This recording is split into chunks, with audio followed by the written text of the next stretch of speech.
Reporting in progress.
We good? Start, yeah. Okay.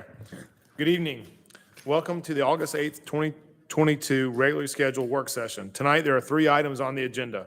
Public comment is allowed that is germane to an agenda item. If you wish to speak, you are required to fill out a public comment card. And if you are speaking on behalf of an organization, you must fill out an affidavit that you have the authority of said organization. Please remember, this is not a time to engage the mayor or members of the city council in conversation. When your name is called, please come forward and speak into the microphone stating your name and address for the record. Public comment will be allowed for a total of 10 minutes per agenda item and no more than 2 minutes per person. Public comment will be heard at the beginning of the item. Once the item is called, no other public cards will be accepted. Will the city clerk please call item A?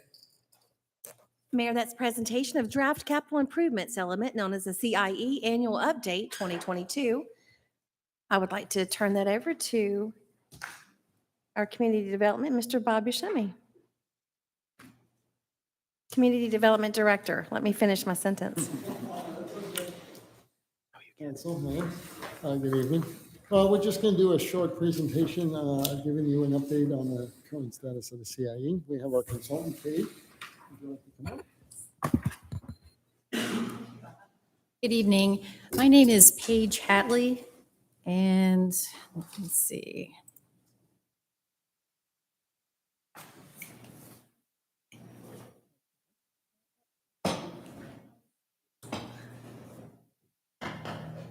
It will. It just takes a second or two. Okay, thank There's you. just a little delay. Yeah, okay, there we go. My name is Paige Hatley with Hatley Plans. I work with Bill Ross and Ross Associates. Together, we provide assistance on an as-needed basis to the city to help maintain your impact fee program. And what that looks like year in and year out is helping to prepare what's called the Capital Improvements Element, or CIE, Annual Update Report that's submitted to the Georgia Department of Community Affairs every year. The CIE annual update is required of any community that collects impact fees in the state. And so the city has been submitting reports since 2015, when your CIE was adopted. The capital improvements element is technically a part of your comprehensive plan. It's a state mandated requirement for any community that wishes to initiate an impact fee program. And upon its adoption in 2015, along with your local development impact fee ordinance, that allowed the city to collect impact fees. The state also requires that every year there be a maintenance requirement, in essence, reporting back to the state to say how much has been collected and spent in impact fees. And so again, the basis for everything is a 2015 CIE. It's an element of your comp plan, but it specifically drills down on capital projects, those pertaining to parks, fire, roads, and police that are needed to serve future growth over the next 20 years. The CIE also then pulls from that master long-term list of projects and identifies a 5-year work program of those impact fee eligible projects that are anticipated to be undertaken in the short term. So that it's that 5-year work program table that has to be updated on an annual basis, as well as a compilation of some financial reporting data that needs to be pulled together along with the table. And that comprises the capital improvements element. It's the same 10 or so plus pages, formatted the same way, that is in front of council every year and transmitted to the state for review. The state does mandate that for Milton, that council adopt the annual update by Halloween every year. And so this is just initiating that process. As mentioned, there are 2 main pieces to the annual update. First is an overall financial table. So for the past fiscal year, what's been spent, what's been collected in the way of impact fees, what's the balance. And then there are supporting financial tables that are specific to parks, roads, fire, and police that drill down to a little bit more detail to identify what the impact fee eligible projects are from the master listing in the CIE and what the status of those is, how much money's been spent on impact fees, whether they've been completed or not, et cetera. In addition to those, the financial reporting tables, we come back to, as I mentioned before, the community work program. So last year's work program reflected 2022 to 2026. Every year we drop off a year, add a new one. So this year's annual update packet includes a table for 2023 to 2027. And it includes, again, those projects that are eligible for impact fees, either in whole or in part, for parks, roads, police, and fire. As I mentioned, the CIE is an element of your comp plan, and so you also have a much broader, more comprehensive community work program in your comprehensive plan that isn't necessarily updated on an annual basis, but we have to do that specific to the capital projects in order for the city to maintain or be in compliant with state requirements for impact fee communities. So final slide, looking ahead then, what we need to do to get the annual update through the pipeline and required review is there is a mandated public hearing. Again, this is consistent with the state requirements. That will be, was advertised. It will be held at next week's meeting on the 15th. After the hearing is closed, then council can vote to authorize the draft CIE for review. It goes to ARC as the clearinghouse, and from there it moves on to DCA with upwards of a 40-day review requirement. It typically doesn't take that long, but that's what they're allowed. And then we should be able to come back. There's enough time within the process to get this back in front of you for adoption. No public hearing is required for adoption, but you do formally need to, through resolution, adopt the annual update, and then we'll notify the state, and then you're good to go for another year. So that's where we are leading into next week. If there are any questions, please feel free to fire away. Any questions? All right. Thank you. Thank you so much. Appreciate it.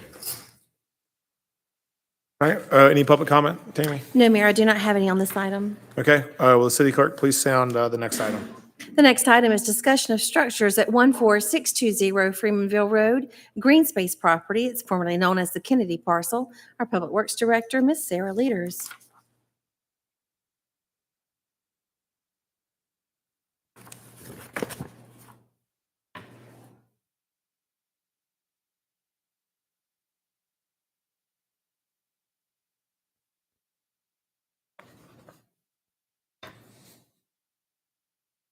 Good evening, Mayor and Council. So this is a discussion again on the structures that are located on that Kennedy property parcel that's formerly owned by the Kennedys. This is a 12-acre parcel. The map to the right shows its location in the teal box there. It adjoins the south woods of the Milton City Park and Preserve. So the delineation between what we call the north woods and south woods is about at this line here that I'm highlighting on the map. On October 21st of 2019, council approved the acquisition agreement for this property, and it was closed shortly after that and purchased with green space bond funds. So our objective tonight is to further discuss the structures on this property, and we want to make sure we're on the right track with our recommendations before we move forward with any modifications on the property. So there's 3 structures we're going to be discussing: the main house, which was estimated to be built in 1972, the pool house and garage. Don't know the exact construction date of that structure. And then there's a barn at the entrance. That is estimated to be an older structure due to the type of construction method and materials. This shows the overall property with the house circled on this map. It sits about 650 feet back off Freemanville Road. These are some photos of the house, the exterior and interior. Second structure is the pool house garage, and it sits to the back and right of the house. And some photos of that. And the third, there's a barn at the entrance, very close to Freemanville Road. It's actually only about 20 feet off of the roadway itself and sits at the frontage of the property. More photos of that structure. So when the purchase agreement came before council again in 2019, there was a range of discussion related to the property, the structures, and the usage. So this just highlights some of those discussion points that were brought up at that time. Related to the property, the house where it sat on the property, there were both positive and negatives to it being set further back and not really visible from the road. The idea to restore the property to a more natural state, removing hazards, keeping the area maintained and secure. And the last point was that there was no real time constraint to do anything on the property. Related to the structure, going to range from it being an eyesore and a liability to really looking at it and determining if it should be demolished, as well as plans for possible uses. And then relative to the overall property use, the discussions were if the structures have a use, and then that the property would be, as it was purchased with green space, that it would have really more of that passive type use. This is some of the expenses that have occurred on the property, as well as any changes made. So we had an asbestos survey. That's something that's needed if we decide to move forward with any demolition. The swimming pool was actually filled in fairly early on in owning the property. Some of the utilities have been removed from the main house. We have maintained the grounds, the frontage more frequently. We mow that with the right-of-way mowing, and then we do maintain the grounds with a bush hogging 2 times a year. The budget for the demolition of the main house was included in the fiscal 22 grounds and repair account, and we have received bids for that that were received back in July, and the low bid was about $35,000. Had all 3 structures looked at from a building official review back in July as well. With the main house, no major structural issues. There is some mold located inside the house, as well as some roof and floor sagging, but no real major structural issues. But it was identified as a very high cost if it was to be retrofitted for any public use. Pool house is more recent construction and more up-to-date codes, so a lesser cost retrofit if we decided to use that for anything. And the barn was identified with no time-sensitive structural issues, but recommended some carpenter contract work to replace any components that were in need of repair. We did get a permit submitted to DRB for review of the main house structure, and on July 12th, they did approve the permit if we decide to move forward with demolition of the main house.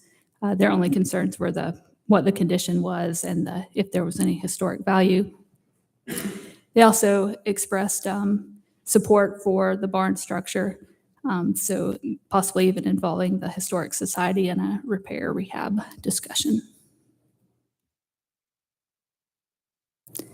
On August 1st, there was planned to be a Green Space Advisory Committee meeting where we were going to discuss this property, but there wasn't a quorum, so we just had some limited discussion with members that were available for that meeting.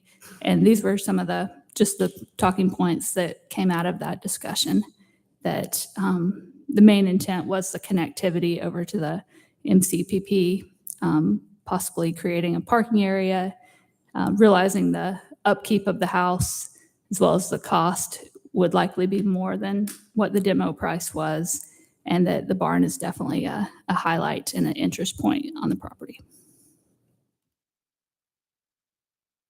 And the staff recommendations are, first of all, to look at demolishing the main house. We have the funding and have the evaluation that it's a major renovation to do anything with that house and would require extensive maintenance and upkeep if we kept it. Not do anything at this time with the pool house. The basement is being used to store the public safety golf cart. It is an access point for the fastest access point for some parts of the MCPP property. And it could be considered if in the future for other passive public uses. And then the barn, obviously engage Historic Society and look at making some repairs to that in the future. So we wanted to get if there's any feedback on the staff recommendations. We do have the option to do nothing with the property, just to keep it as it currently exists. And really the reason presenting tonight is the time-sensitive decision related to the demolition of the house. We have the funding and we have a bid that's good for 120 days. We could also just wait and hold until we look at the use of the green space before we make any further modifications. And that's the presentation, and be happy to answer any questions. Carol? Would we have the opportunity for the fire department to burn it down? We have talked about that with them, and I just asked again about the process for that. They and I'll be happy to let one of them speak as well, but they prefer more of to utilize the interior as a training exercise, but there's a lot of complications with actually burning Well, the structure. The point is that it's needed to come down for a long time.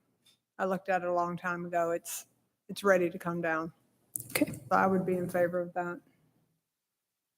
Any questions? Yeah, I had the same question about the value to either police or fire, and would certainly echo Councilmember Cookerly's comments on that. And so I too support the demolition, one way or the other. Okay.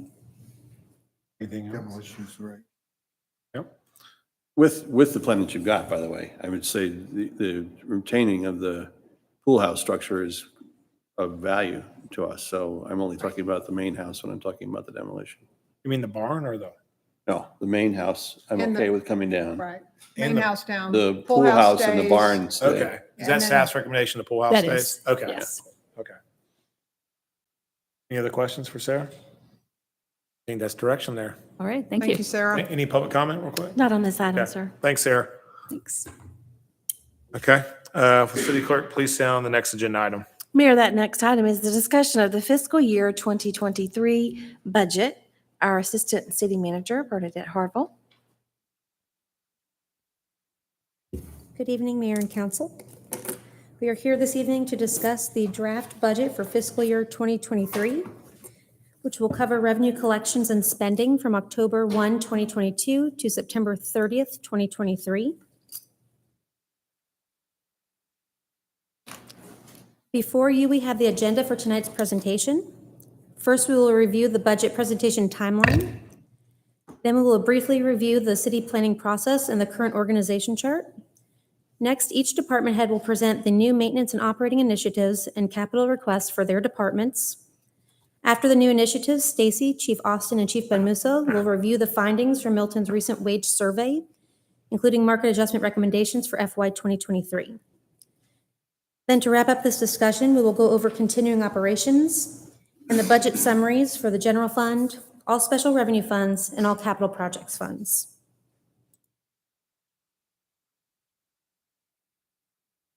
Here we have the key dates that remain in the fiscal year 2023 budget cycle related to public input. Tonight, we are here to go over the proposed budget in detail, answer any questions, and hear feedback from council and the public. This workshop will allow council to see the proposed budget prior to voting on the millage rate that will fund the plan. Just a reminder, the vote on the millage rate will take place next Monday, August 15th. On September 7th, we will hold a public hearing that will allow for stakeholder input on the FY 2023 budget, and September 12th is available should another workshop be necessary. And finally, on September 19th, we will hold a final public hearing, and council will vote to set the budget for FY 2023. Just a reminder that all budget requests must tie back to the city planning process, as outlined in each year's budget book. Here you have the list of plans that have received public input and been adopted by council that guide department requests for funding. We have plans including the 5-year strategic plan, the comprehensive plan and its short-term work program, other community development planning documents, transportation plans, pavement and stormwater plans, the T-Splosh project list, the trail prioritization plan, other parks and recreation master plans, department-specific strategic plans, etc. We have the most recently adopted local road safety plan that will also be incorporated into this listing in the FY 2023 budget book. All those books. On the next slide, you can see the citywide organization chart just for reference on how the city is currently organized.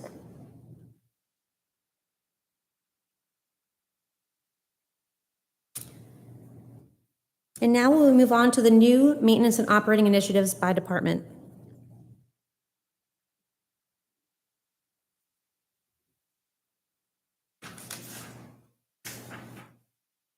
Please keep in mind that each initiative must support a specific strategic priority and goal. Some of the personnel requests do have vehicles associated with them that will fall under the capital request total, and one initiative has a radio replacement, has an annual maintenance fee associated with it that falls under the maintenance and operating total requests. Each department head will present their initiatives for maintenance and operating first, and then we'll move on to the capital requests, and finally, the wage survey results and recommendations. The total dollar amount associated with new maintenance and operating initiatives is $1,324,518. Our first presenter this evening is our Deputy City Manager, Stacy Inglis, on behalf of Information Services.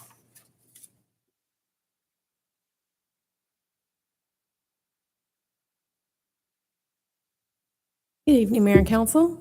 So since the city's inception, we've contracted with managed services providers to strategically lead our information services department.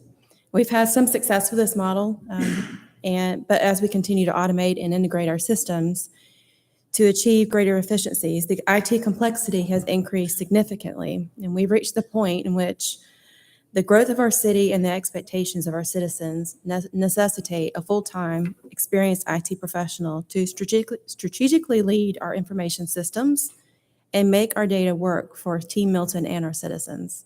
We anticipate there will be savings realized for removing the VCIO hours from our current contract.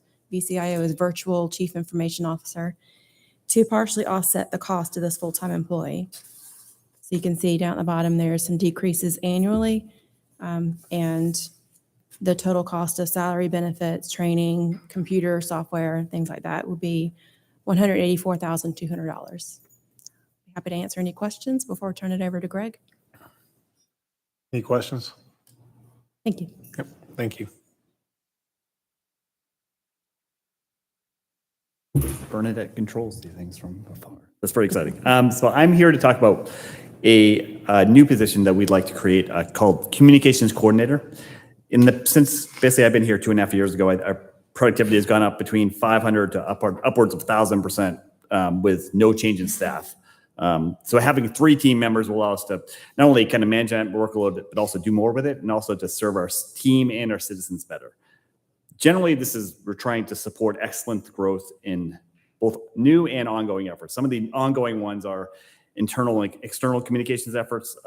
Basically, I've said this before, if another department is in some sort of planning process or whatever else, communications is on there from the ground floor. So that's time consuming, but extremely important. We also, we've expanded a little bit our one social media channel, but the idea with more people, especially Twitter and YouTube, we'd love to expand our social media. 2 big things I wanted to highlight too. So we're, as best we can, trying to be transparent, especially with ClearGov is a big part of that, and Jen and Bernadette work closely on that. But we're really trying to present the progress and elements of our strategic plan with detail and up to date, and that just takes time and manpower, so that's very important too. And also, we have a meeting this week too about the Planning Commission has asked for some sort of presence, online presence, to chart progress and comprehensive plan work programs, which is, I think, very valuable, but also takes time too. In addition, we were involved with the city clerk and Municode and kind of keeping that up to date. We also recently learned out a new learning management system, which from our perspective, the communications team, the citywide intranet. So the idea of actually communicating with staff is another task that, again, didn't exist even 2 months ago that we're taking on. There's a bunch of things that, in addition, that having a new staff member, in addition to all these things we'd like to do, we have the capability actually through the fire department to have a texting information tool, a voluntary one that you can get on your phone, updates about Parks and Rec things, road closures. Having an extra person to actually help maintain that would be invaluable. We worked a little bit with social engagement platforms with our strategic plans and comprehensive plans. if we had someone else do that, we could do that with all our plans. And long term, this is not in this budget, but we wanted to at least look into the possibility, as mentioned, the comprehensive plan of what would it take to create a living virtual Milton Visitor Center, and just help with that. And also part of the comp plan as be part of the team developing a marketing plan for Milton.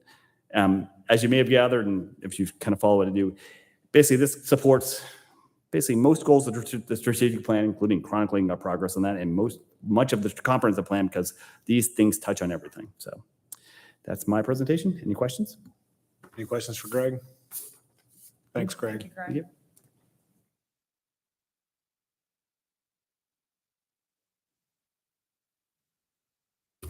Greetings, Mayor, members of council.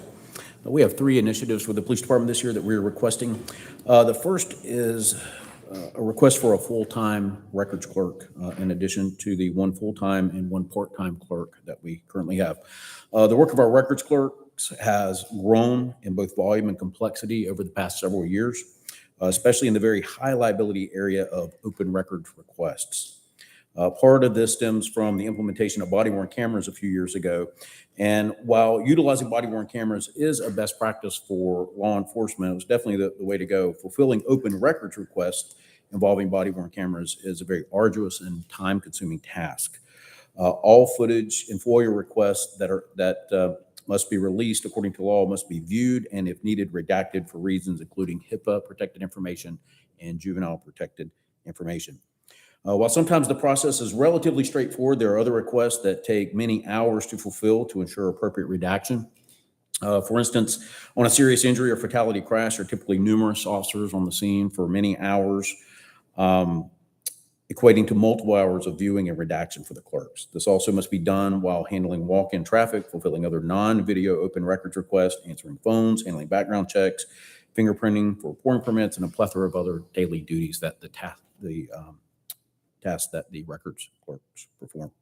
Also to consider is that our FOIA requests are steadily rising. And regular reports that are released to the public, which are also FOIA requests, are also subject to the same redaction. When records clerks are struggling to fulfill the request in a timely manner as required by law, mistakes are more likely to occur, which could incur liability upon the city. Fortunately, this has not happened to date. These very meticulous and time-consuming processes require knowledge and training as well. With the current staffing model, there's no relief factor to allow for clerks to attend anything other than their minimal required training. Also, if a clerk has PTO, whether expected or unexpected, the desk must be staffed by other members of the department, creating inefficiencies. To alleviate some of the time constraints, the staff went to an automated appointment system for pouring permits and background checks involving fingerprinting. And while this has been helpful, the backlog of fingerprinting has grown quickly from days to weeks. With the addition of another full-time records clerk, the MPD can provide a relief factor for the clerks without disrupting daily operations. And we may also provide more prompt service to our citizens who need services while simultaneously balancing our legal requirements and fulfilling open records requests as the city continues to grow. This initiative is in line with our city strategic plan 1.4 to maintain a secure community in which people can live, work, and play safely. And the police strategic plan goal number 3 to improve organizational efficiency.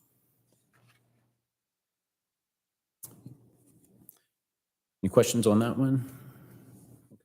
The next initiative is, excuse me, an expansion of our public safety ambassador, our PSA program.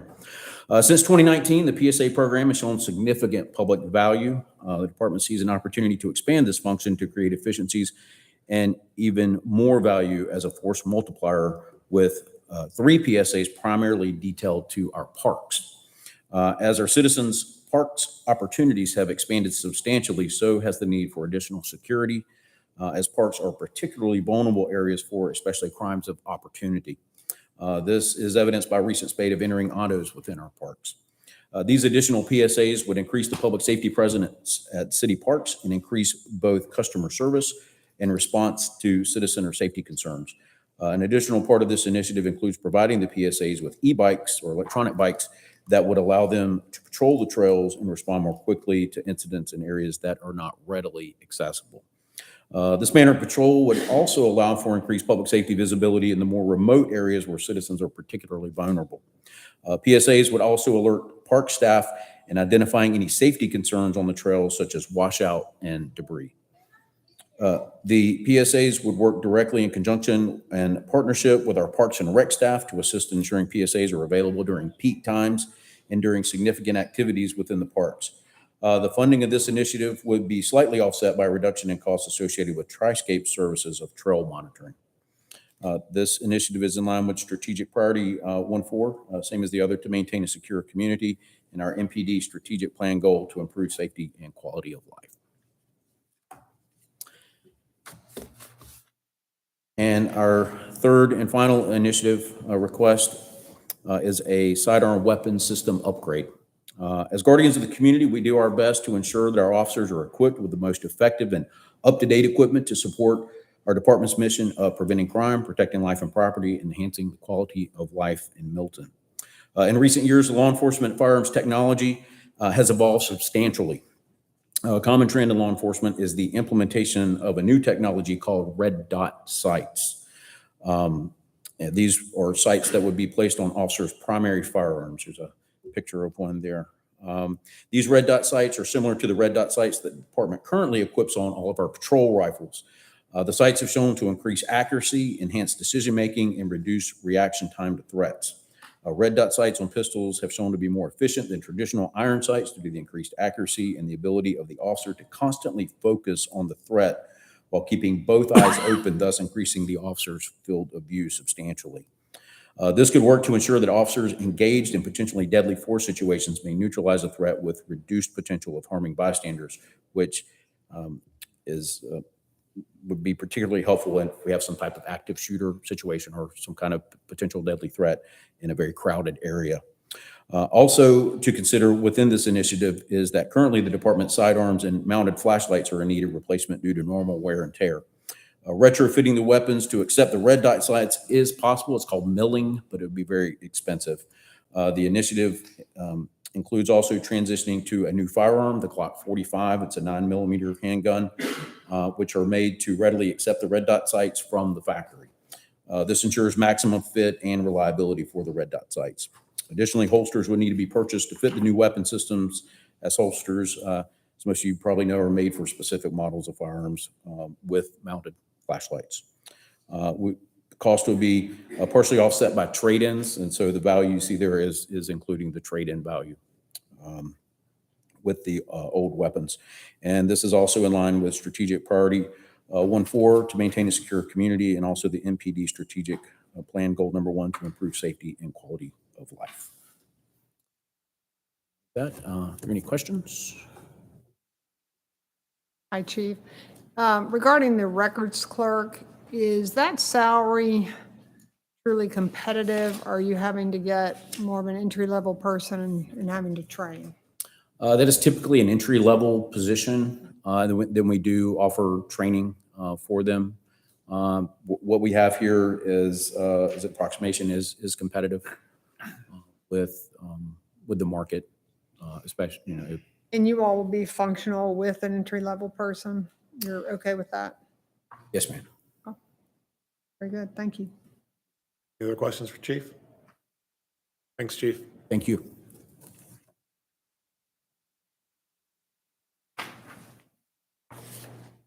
Mayor, Council, good evening.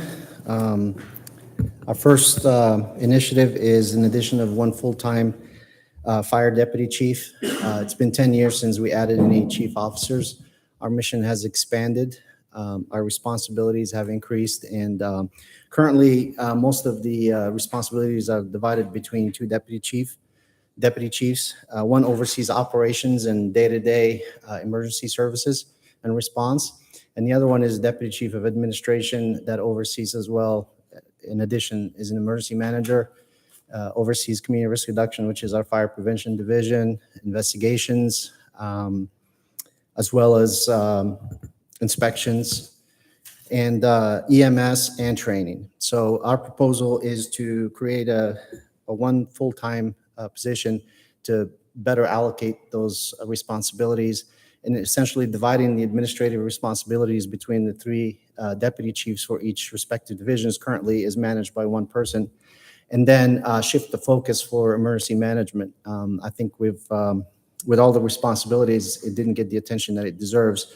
We want the city of Milton to be well prepared during emergencies, during disasters.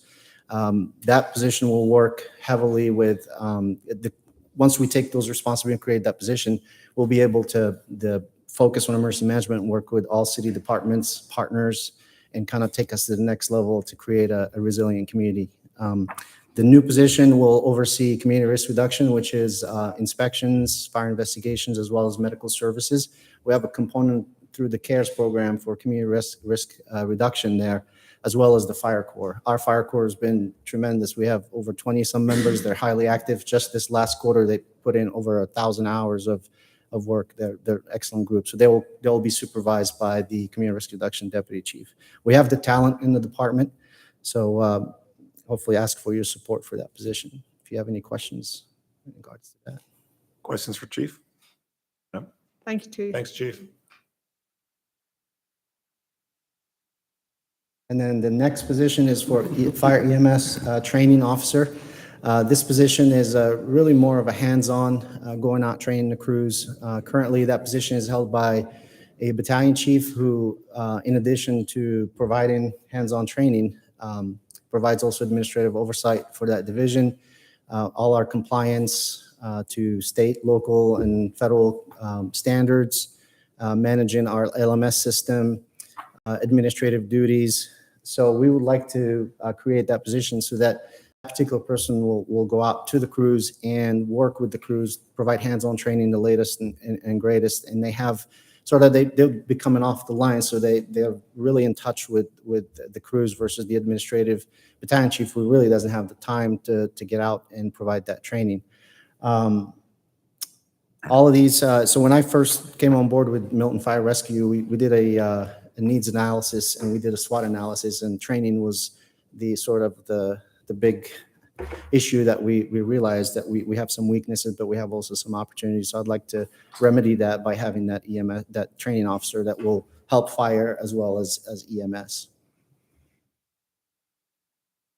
Not done yet. I've got a big list, right?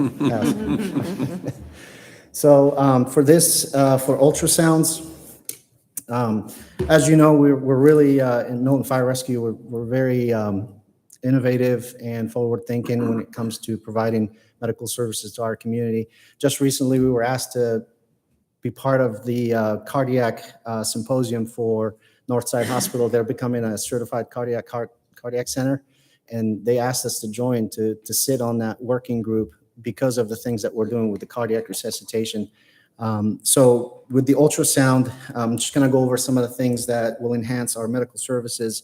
There's specific areas, applications. One would be focused abdominal sonography during trauma accidents. We'll be able to identify internal bleeds, vital organs, tears, things like that. We'll be able to see that in the field, and we can transmit that to the ER so they can be ready. It buys us valuable time for the patients.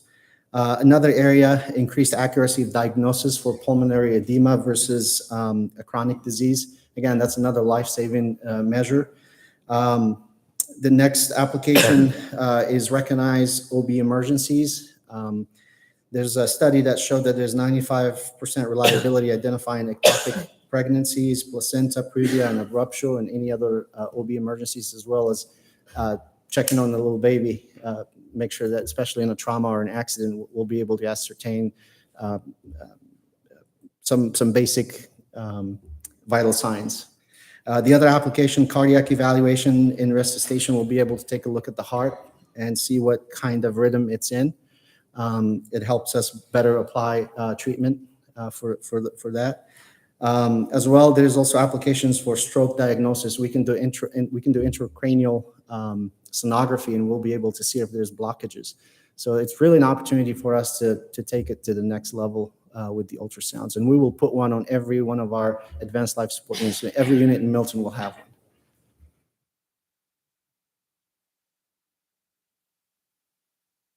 So in the spirit of keeping our people.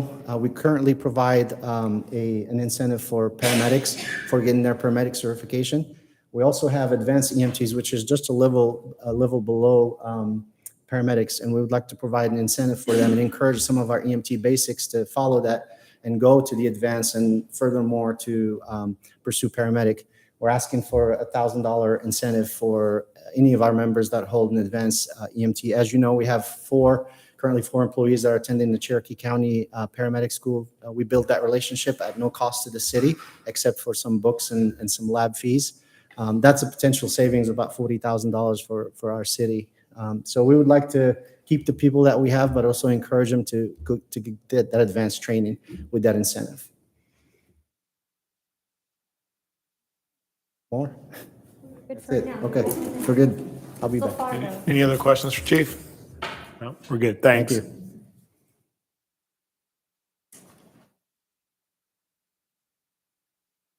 All right. Good evening, Mayor and Council. This first initiative will create a service that allows for city staff to be present during the heavier activity periods at the parks.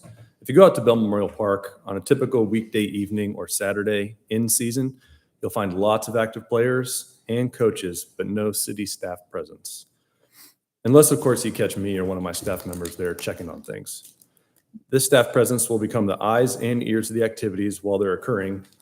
They will be there to provide a multitude of services for both participants and city staff, such as answering questions like where is this field or amenity, identify facility-related issues, check on the trash in the restrooms, ensure all the fields are properly prepared with necessary equipment, lines, and the officials there at the proper fields, making sure the scoreboards are working properly, clear up any field space issues where, there might be a couple of teams thinking they're both supposed to be on the same field.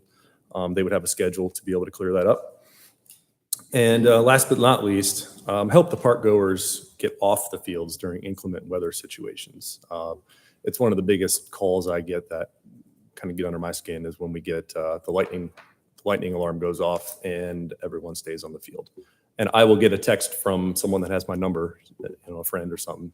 Hey, just letting you know, the lightning detector just went off and everyone's still on the field. Having that staff presence there can definitely get those folks off those fields into a safe place.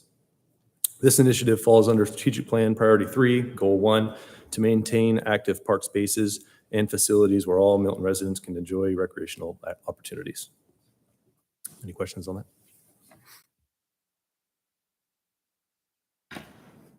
All right, this next initiative is for the Milton City Park and Preserve part-time staff. This initiative is an effort to increase our customer service as well as visibility for our residents. Right now, the Parks and Recreation Department does not have a hub where residents can learn about our offerings. We rarely get visitors here at City Hall asking about Parks and Recreation, but whenever I'm at the community center at the Milton City Park and Preserve, people are always looking through the windows and wanting to ask me questions. Oh, can you open the door? I want to see what's in here. But the only time that the building is open is when we've got programming going on. And having a city staff member there more would allow the building to be open longer, allow for more uses, and give the residents an opportunity to learn. This part-time staff will allow for the building to be open to the public during business hours, during programming at night, and on the weekends. If there's any programmatic needs during that time, we would have a member of staff on site. This staff would also do administrative tasks, assisting our recreation coordinator with the day-to-day recreation operations.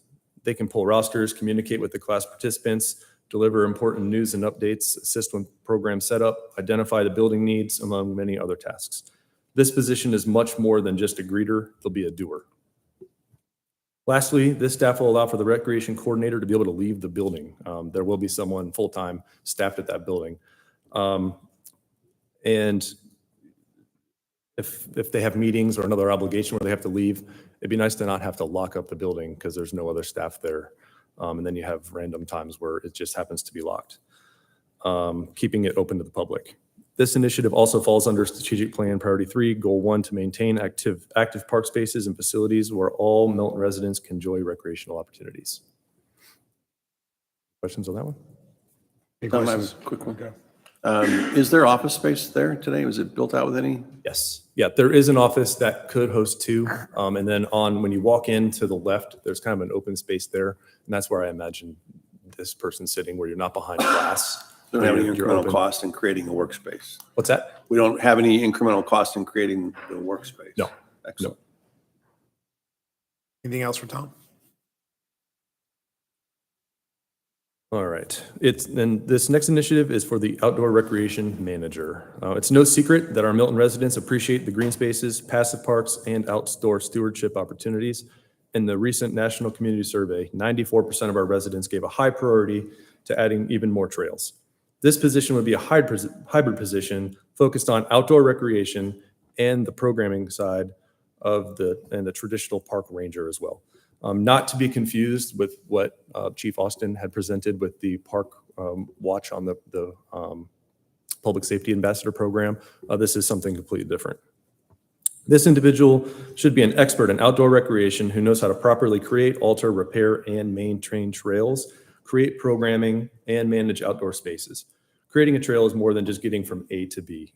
It requires knowledge to know the appropriate trail path. And while they're at the parks, preserves, and green spaces, the outdoor recreation manager can observe the amenities and the land and identify the maintenance needs. One major justification for this new position is the fact that the Parks and Recreation Department has taken over maintenance and operations on all the green spaces that are open to the public in the last year. That's more than 300 acres and a number that should grow in the coming months.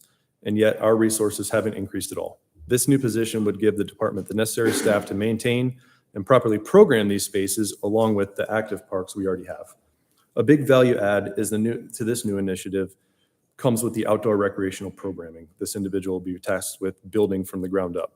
Imagine the excitement around programming like guided hikes, fishing, birding, tree climbing, camping classes, nighttime astronomy classes, archery, gardening, maybe community gardens, geocaching, a trail running club, adopt the trail program, which is also a strategic plan item, and overseeing the junior ranger program. This initiative falls under strategic plan, priority 3, goal 5, to protect and enhance Milton's green spaces to maintain the natural beauty of the city of present and future generations. Questions on that? All right, I got one more. All right, this initiative here is for the creation of a summer day camp. When looking at the portfolio of our recreation offerings within the city, one big gap jumps out, and that's a summer day camp. When the MOU expired with Alpharetta, this was a top need from the residents based on our phone calls and emails that we received. This initiative would create a city-run day camp that would be run out of the community center at the Milton City Park and Preserve. A great space for it with the pool and tennis courts located on site as well as the green space. Staff did partner with a local provider this past summer, but were unsuccessful in getting the camp off the ground. Additionally, that proposed camp was rather expensive to register for. The cost for 1 week of camp was $250 for a Milton resident.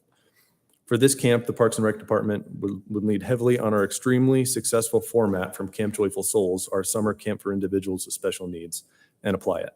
Staff is proposing a Milton resident rate of $150 per week for this camp, keeping the pricing competitive and in line with other city-offered day camps.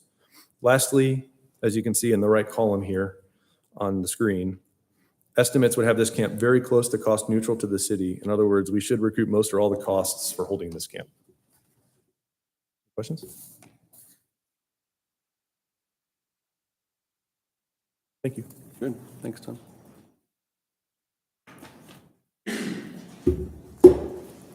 Good evening again, Mayor and Council. I have two M&O initiatives. First one's a site development inspector position. This position will perform technical inspections of development sites and construction projects in accordance with city, state, and federal codes and regulations. Due to increased developments in Milton, this position will assist in managing and conducting daily inspections and complaints that are received by the office. Approximately 193 total active inspections, which translates to about 33, almost 34 inspections per day. So right now, the department has one individual trying to do all of these inspections, and he's handling them all, but the workload is anticipated to really increase. I'm seeing what the projection is, and it's just overwhelming to maintain it. The next M&O initiative is a zoning technician position. This position will provide administrative and technical services to planners, the zoning manager, and land development manager.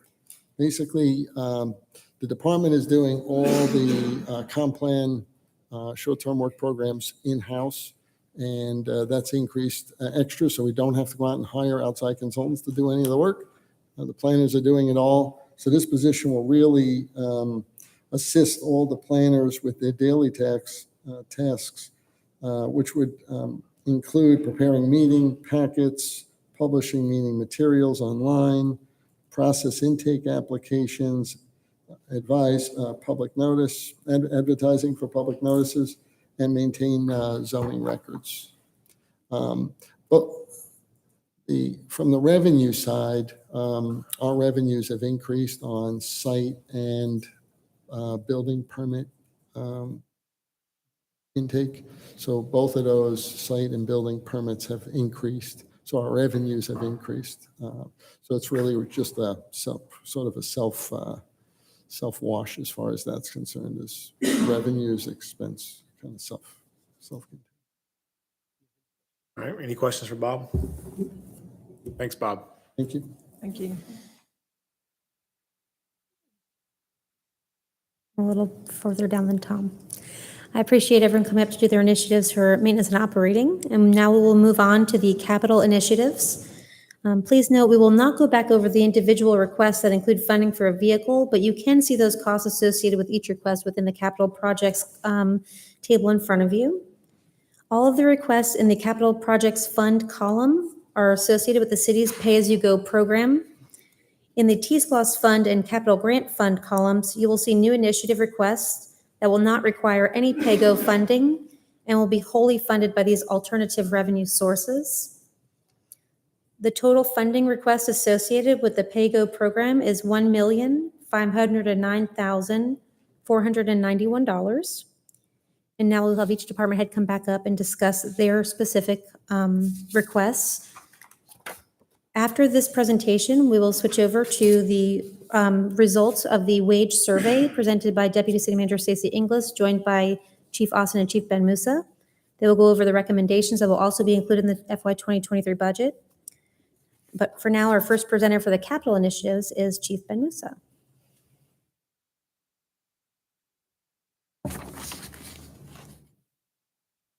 Okay, so for this initiative, I'm also speaking on behalf of the police for the radios. Currently, our radio inventory is about 7 years old.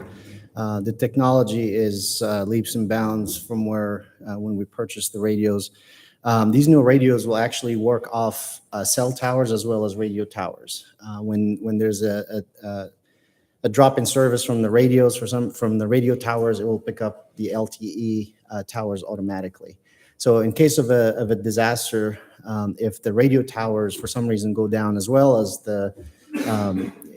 it can bounce to LTE and vice versa. If both go down, we can actually ask the cell phone carrier to come here and they can set up a temporary tower here in the middle of the city, and we can still function as far as emergency services.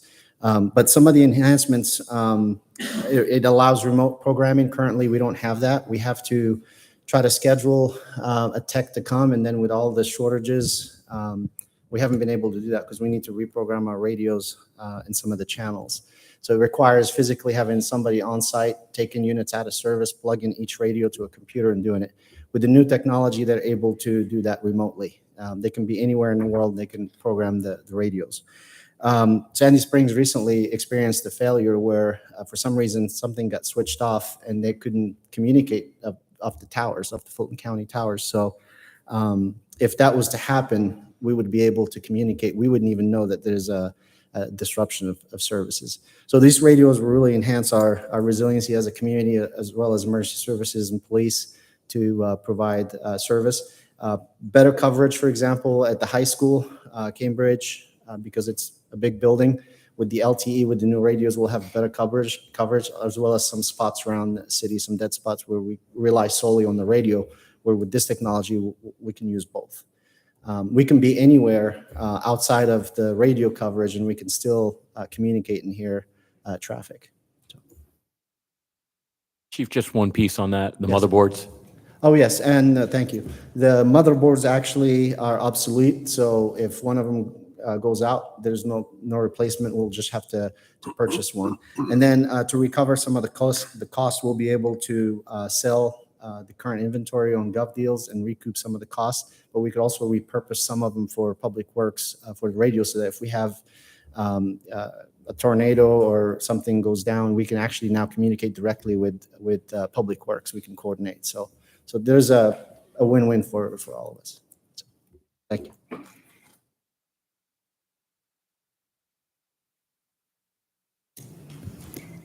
One of the items in the comprehensive plan is to consider smart features to improve transportation and safety. And Public Works is looking to incorporate smart device technologies. As technologies improve, this is a small-scale first step to start connecting devices, and we wanted to start with the school flashers, flashing beacons within our school zones. The number of devices that will be connected through this will determine on actual cost, but these are set up to work with the existing hardware we have. We've got various types of school flashers throughout the city, and it allows programming and updates on a cloud-based solution. Puts all these devices that are programmed differently into a single system. So they can be monitored and programmed from cloud-based. Other devices like pedestrian crosswalk beacons can also be incorporated. And this type of connected technology is going to work with driving apps as well as some of the connected vehicles as those technologies improve as well. So we hope to expand this technology further, including traffic signals, emergency vehicle preemption, radar signs, and like I said, the pedestrian crosswalks as well.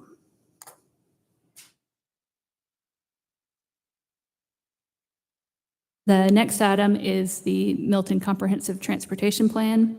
So one of the strategic plan outcome measures is related to both intersection level of service as well as what we call the red lines when there's backups throughout Milton for traffic backups. So our first CTP we adopted in 2009. We updated it in 2016, and that really helped form what was our first T-SPLOS project list. For T-SPLOS 2, we had the local road safety plan underway, as well as we'd completed a lot of what was in the first T-SPLOS and the first CTP. So this is going to be a plan update to help inform the use of the next T-SPLOS, as well as look at addressing some of these strategic plan items as far as intersection level of service and roadway corridors.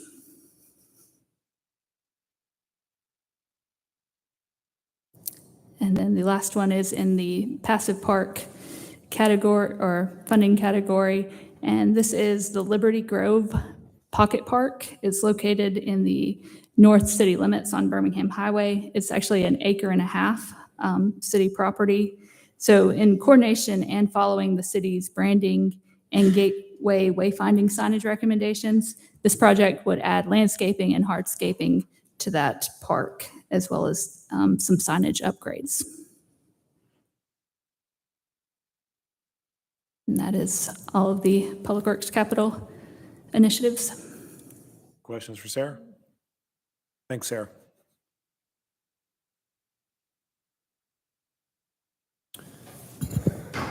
Good evening again, Mayor and Council.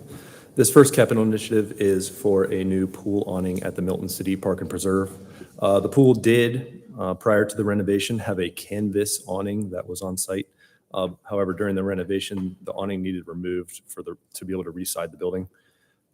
We went this summer without it, and the shade was definitely missed. Rebuilding a new permanent awning, matching the look and aesthetics of the Milton City Park and Preserve Community Center, will both look great and give our pool visitors that additional protection from the sun. Questions? All right. The second initiative here is for having the parking lot repaved out at the Cox Road complex, soon to be renamed. The parking lot is currently at the end of its real usable life.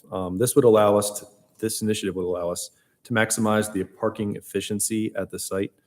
Currently, there's 53 spots out at Cox Road.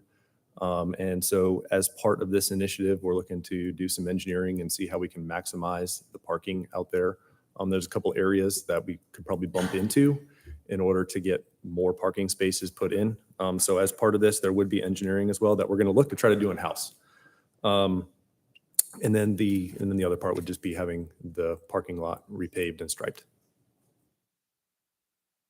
And it's a good time to do it now as well with the demolition of the north building coming in. We'll be able to pave right over and really make the place look good. Questions?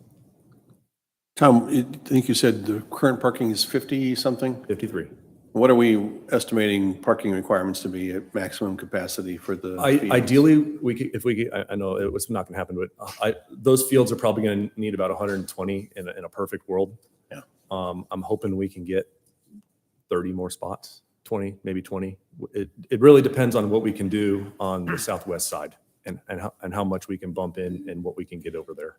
And with the additional, with the building coming down too, we should get pretty close. And then we've also got the agreement with the Porter Academy next door. That's right. And they've got 26 spaces over there that are marked and you can fit more. Great. Thank you. All right. Anything else? Thank you. Thanks, Tom.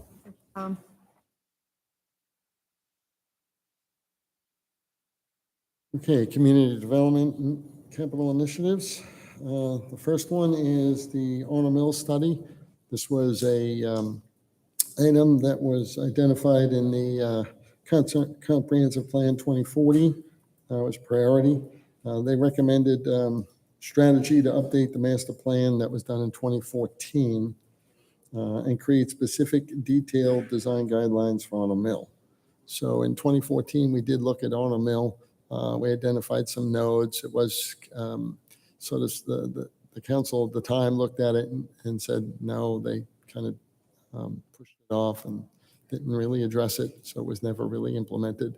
So now the CPAC looked at it and said, let's go back and let's look at this again. Let's see what we can do. So that this would be to assist staff with some consulting services in order to complete that study. The next one would be the Mayfield District. This is a relatively new initiative that council has asked staff to look at. Mayfield District is a home for multiple historic buildings. Without proper awareness, these structures may be demolished or redeveloped in the future. This capital request will fund the development of a master plan for the Mayfield District. Something that we're adding in there. And then next one is the Windward and Highway 9 Livable Centers, the LCI updates. So initially, we did try to work with ARC. We put an application in with ARC along with the city of Alpharetta to see if we can get ARC funding for an update. We were denied that application, but we're lucky. We had the North Fulton CID has provided $200,000 to the city to look at this initiative. So this initiative would be funded through that source. It's Comprehensive Plan 2040 expresses a desire to proactively focus on the Deerfield character area. Two impending initiatives would be the beautification of Highway 9, which staff is currently working on and going through, and the LCI update. Capital request will fund the development of an LCI study update. The last update was done in 2012. So this is something that we'll be probably doing in conjunction with Alpharetta. They also received some funding. So we'll be looking at that together with that city because those two areas will be blended in and we'll see what's happening. There's a lot of new stuff occurring in those areas that I think the LCI update would be warranted at this point with all the transportation and all the new items that are going up into those areas. Being that we're working with Alfred, I just want the council to know that if we don't use the full funding that we receive from the North Fulton CID, I think Steve mentioned that we could also try to co-share that with some of the Arnold Mill study. So if we do that, I'm always looking at ways to save city funds. So if we could do that, that would be great. Okay, the next initiative would be the code enforcement software.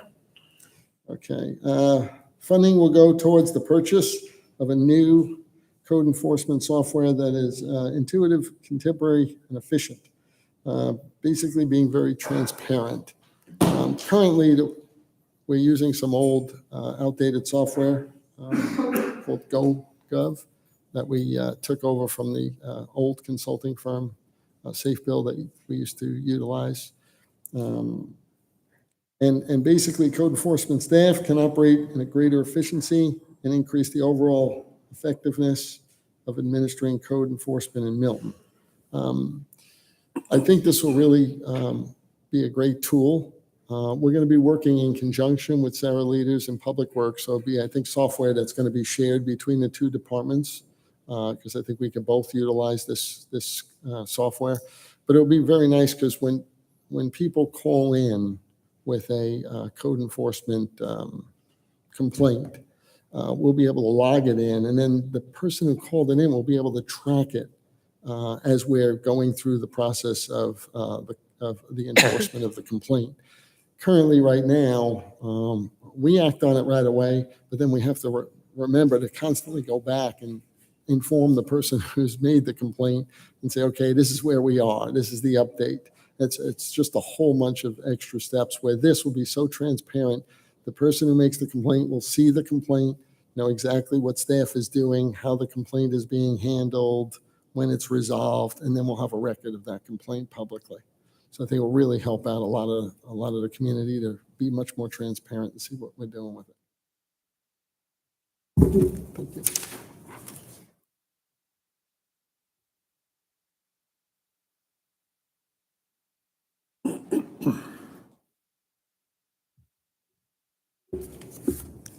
So we performed a wage survey as part of this budget year because we've noticed that the market has been kind of crazy with several of our departments. And so we were asked to kind of partner with the fire and police department to all conduct our own salary and wage survey. The objective is to maintain a pay system that provides a fair and equitable pay internally and is competitive externally. And so what we did was we went to our neighboring jurisdictions and those jurisdictions that are comparable in demographically to us. And as you can see, admin surveyed the green, police blue, and fire red. And before I call Chief Austin up here to present his data, and then Chief Bimosa, I wanted to acquaint you with the tables that you're going to be seeing throughout this.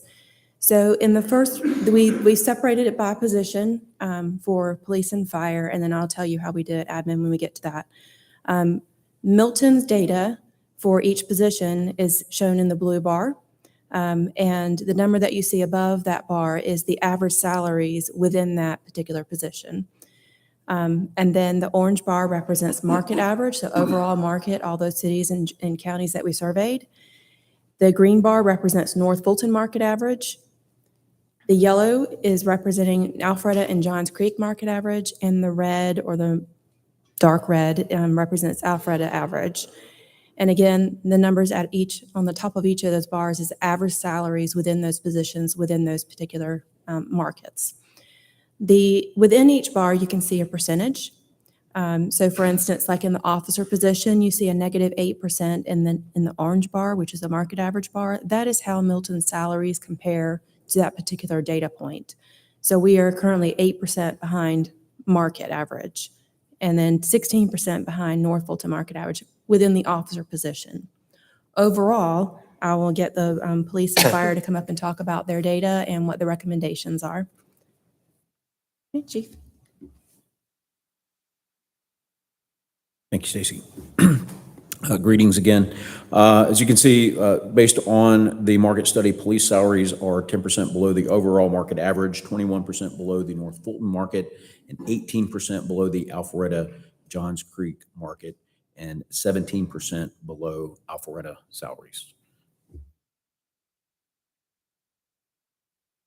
So the certified police officer starting salary in Milton is 5% below the overall market, 13% below the North Fulton market, and 6% below the Alpharetta Johns Creek starting salaries, as well as 10% below Alpharetta salaries.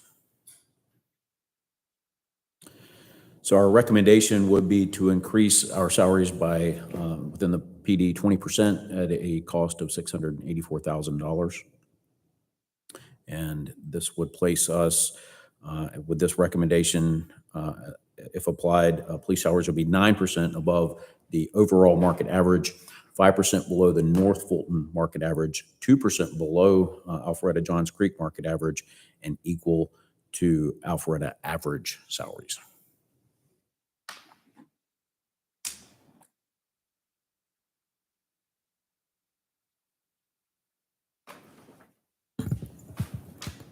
So the same, we use the same data point. Actually, police and fire, we teamed up and did this together and reached out to our cities.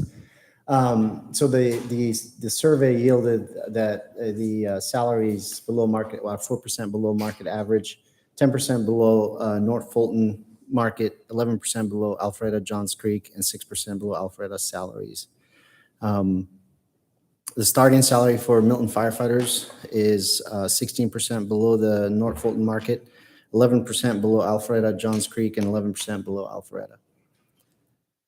Our recommendation is to increase salaries by 15% for firefighters, fire apparatus operators, and captains, and increase salaries by 9% for battalion chiefs and 8% for deputy chiefs at a cost of $685,637. If that's applied, it will actually, the market adjustments, fire salaries will be 5% above overall market, regional market, 1% below North Fulton market average, 2% below Alpharetta Johns Creek market, and 4% above Alpharetta salaries.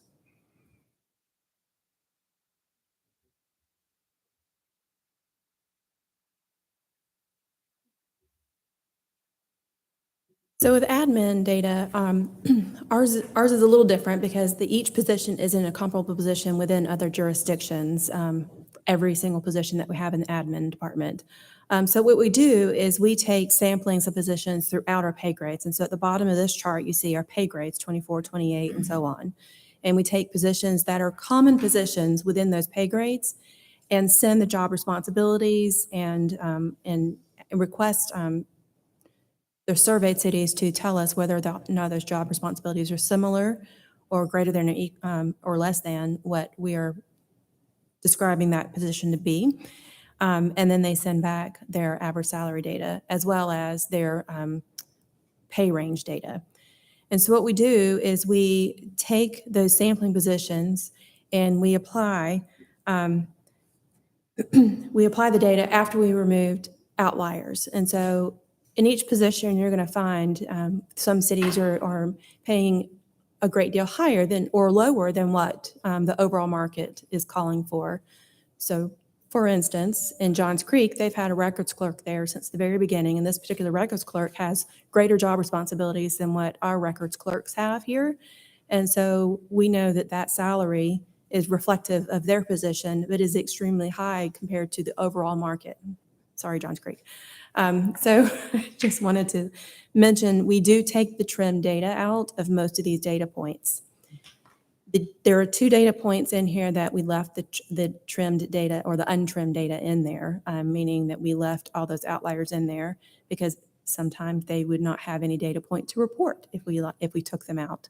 So for instance, Alpharetta Johns Creek average, the yellow bar, and then the dark red bar for the Alpharetta average all contained untrimmed data.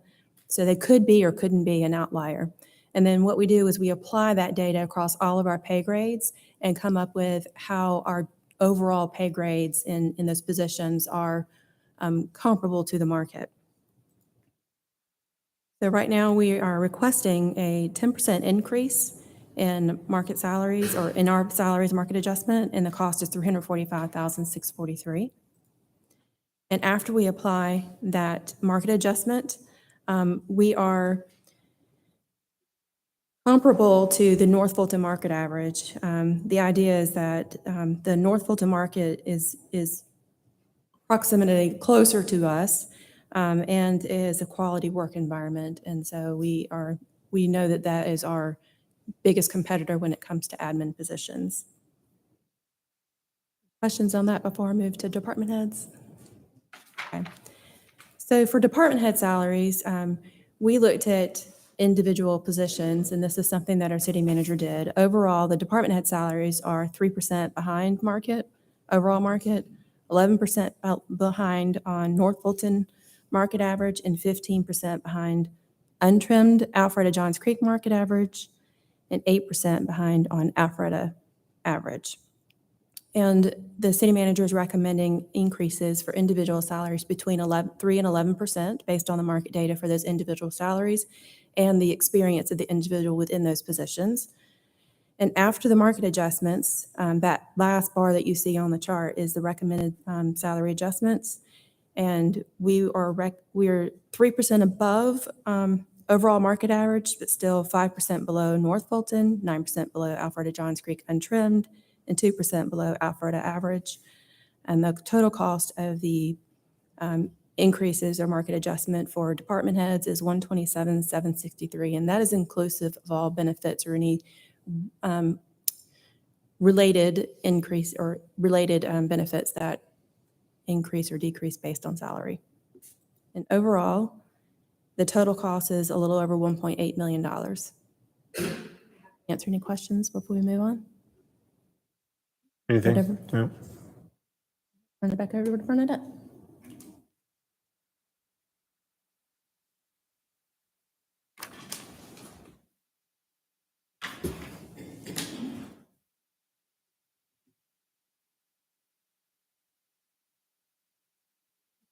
We have now gone over the detailed presentations from each department related to new initiatives, as well as the recommendation for market adjustment to salaries.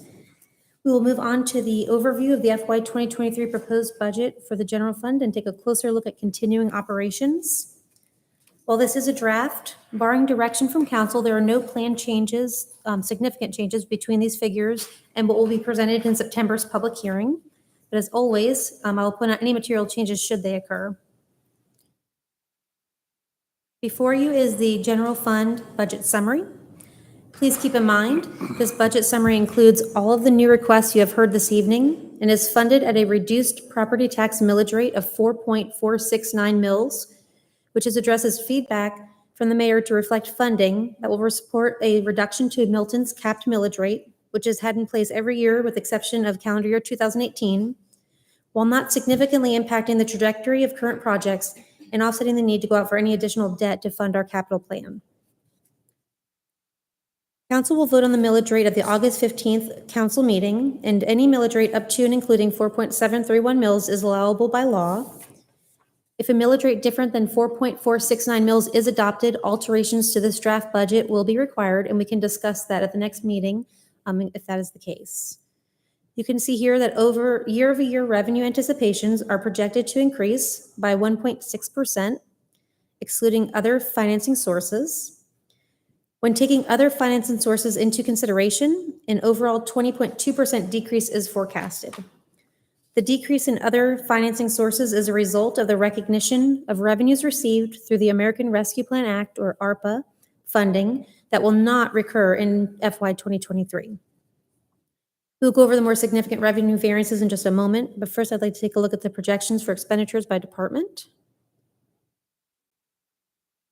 These figures include the recommended salary adjustments that Stacy and our two chiefs just went over, as well as a 5% increase to anticipated health benefit costs based on experience in the current market and as a recommendation by our city's insurance broker at the time we prepared this document.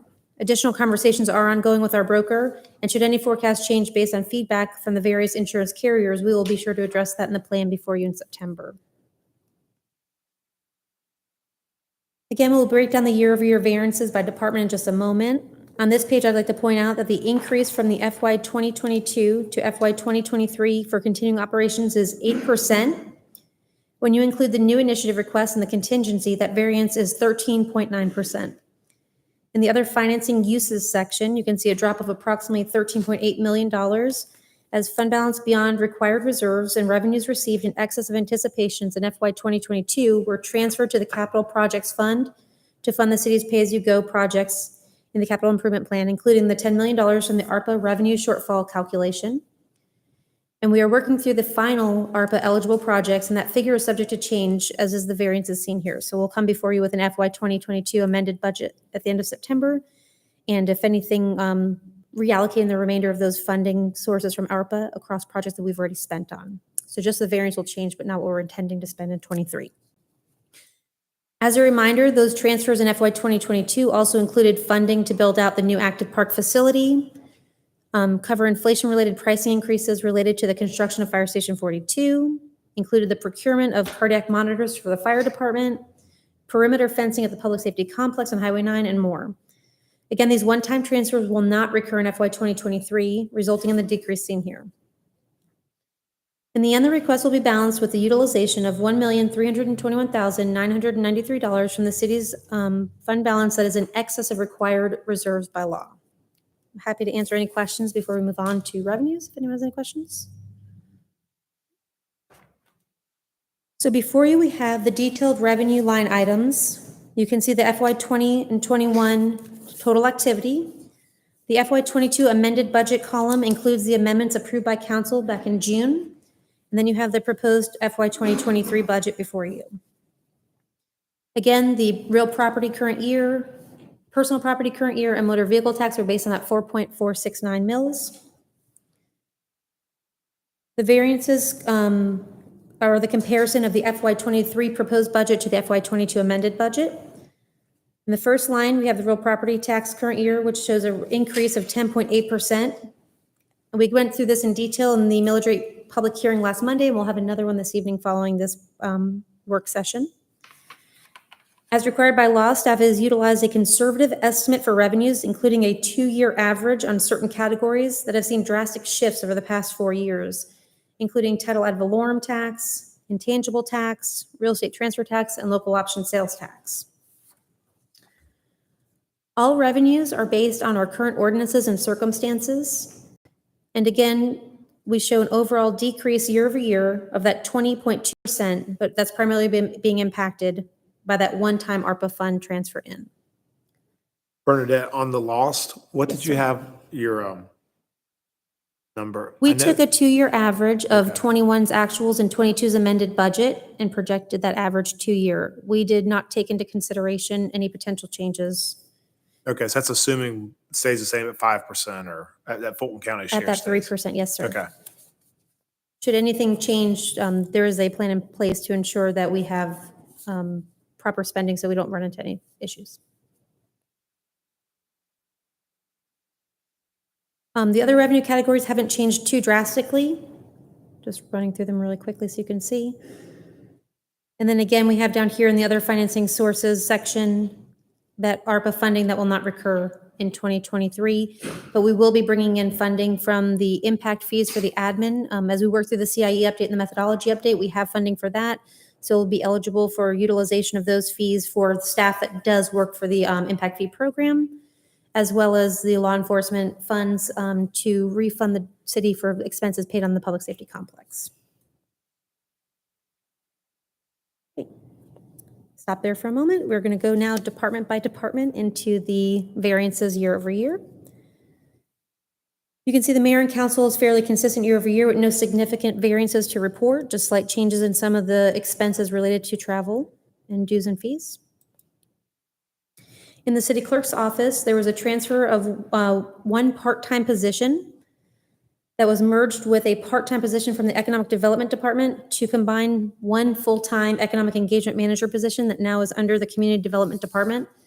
That was completed in FY 2022, so you'll see the reduction here year over year. The net decrease in professional fees category is primarily attributable to the November 2021 elections. As part of our IGA, we will not incur costs in the FY 2023 for any elections that are potential.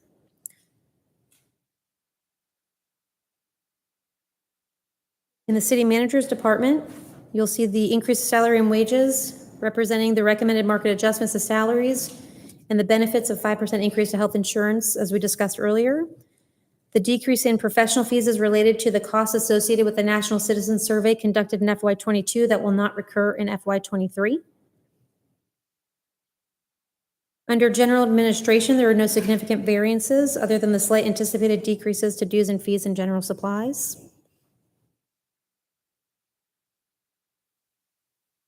In finance, we have an increase in salaries and wages that accounts for the return to a fully staffed and reorganized department led by a finance director, along with the addition of one part-time accounts payable clerk as approved in the budget amendments adopted in June of 2022, as well as that increase of 5% to the anticipated health benefits. No other significant variances within that department expected. Legal has anticipated costs associated with the fee schedule changes approved by council, as well as anticipated costs required to review the Unified Development Code once it's completed.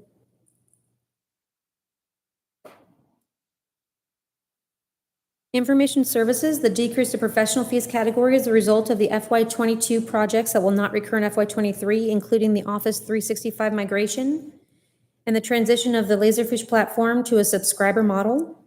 That change will also impact the maintenance contracts category, along with the annual inflation to the managed services contract and our fees for the VMware licensing.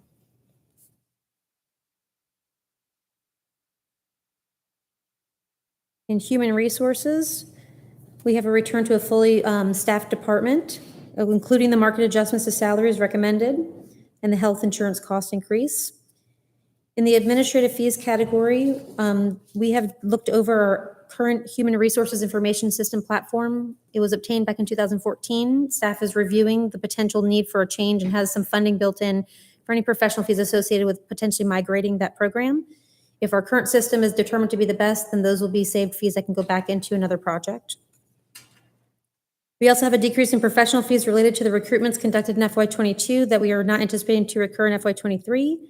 We are happy to have one of our newest recruits, Karen Ellis, here this evening with us, our new finance director. She's in the audience, so super excited about that.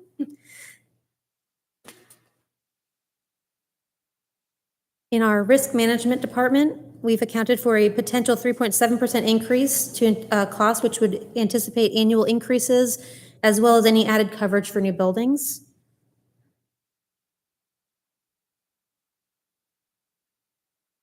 In general government buildings, we have an increase primarily associated with $65,000 to caulk, paint, and repair some of the facades here at City Hall on the exterior, as well as $20,000 for accessibility improvements within City Hall.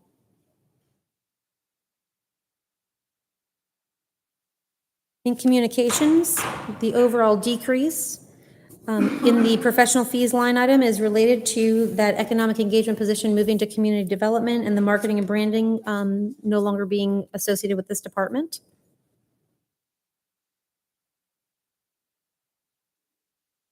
As staff has reorganized, we looked at moving community outreach and engagement under Parks and Recreation. So this entire department will no longer be funded within the general fund in the coming fiscal year. So you will no longer see expenses associated with that. So we're just zeroing that out. In municipal court, we have a shifting of fees from a salaried position to the IGA. So you'll just see a shifting from the personnel services and employee benefits down to the professional fees line item.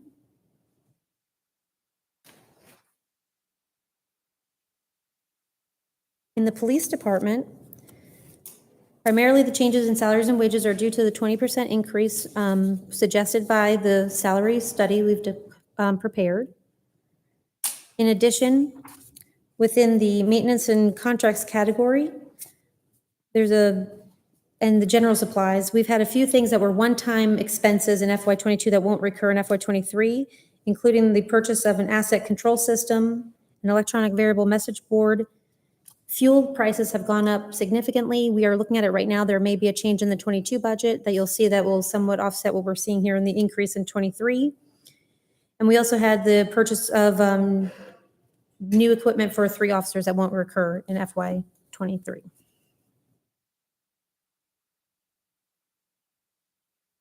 Within the fire department, the most significant change you'll see here is to the facility repair and maintenance line.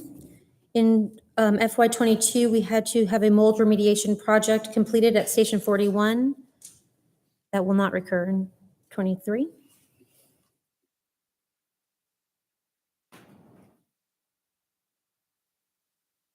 In Public Works, Sarah and her team completed the local road safety plan, which had professional fees associated with it in 22 that won't recur in 23.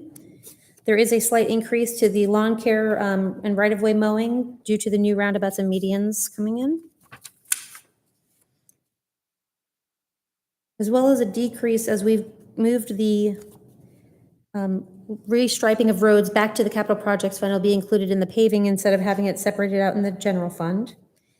And we have some costs for her software here that if the new code enforcement software is able to address the issues within Public Works, that we may be able to reduce based on that information. So that will come before you in an amendment if we're able to accomplish that. And finally, under the other equipment category, there's funding for traffic counters, mobile traffic counters for throughout the city. In Parks and Recreation, and there in the professional fees, we had the parking lot rejuvenation completed in FY22, which will not recur in FY23. That is primarily the most significant change that you're seeing there. There are a few things within each of the facilities and different park areas, but they're balancing each other out overall. In the passive parks category, we have funding set aside in the capital projects fund for site improvements to the passive parks. So you'll see some decreases for properties, including Lackey Road and the Wells property, as they'll be able to be addressed with that funding once they're approved through the council. And finally, we have here community development. Again, Bob and his team are working really hard to keep all projects in-house. So we have a reduction of that professional fees and contracted services line. Should any vacancies come about, it'll be covered by salary from the vacancy money and salaries, and there's no funding prepared for any contract workers within the general fund, outside of those capital items we talked about earlier. Within that department reorganization we spoke about, we're also collapsing the economic development department into community development, so you'll no longer see separate funding for those services.